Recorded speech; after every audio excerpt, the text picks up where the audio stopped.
What should you pay attention to in diet in order to embrace longevity? Stingy people actually live longer. 3 things regarding to the diet deserve your attention. Number 1. Control total amount of intake. You need to develop self-control in front of the delicious food while you are trying to slow down the eating. The unconscious willingness makes you want to eat more.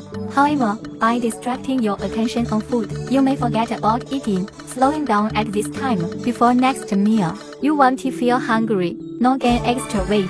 Don't need to measure. We have over intake of oil in our daily diet. 25 to 30 grams of cooking oil, around 2 tablespoons, divided into 3 meals. Isn't it enough for your cooking? Cooking with less oil salt is good for preventing the chronic diseases. Number 2. In order to develop a lightly seasoned eating habit, you can do more. Choosing steaming, boiling, stewing and simmering. The less oil-consuming cooking. Learn how to use the measuring cooking well. Put a quota for your daily oil consumption.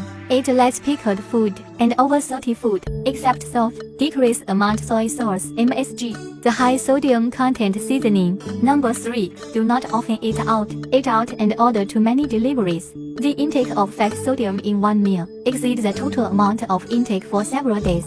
While in the socializing, you might drink some spirit, eat some sweets. Recommend you to eat home or cook by yourself, not only for saving money, but also can prevent several chronic diseases. Refine family relationships. If you have to eat out, order less. Deep fried, stir-fried, smoked food, and other salty food. For choosing carbs, rice, bread, coarse grain are all good options. Did you get it?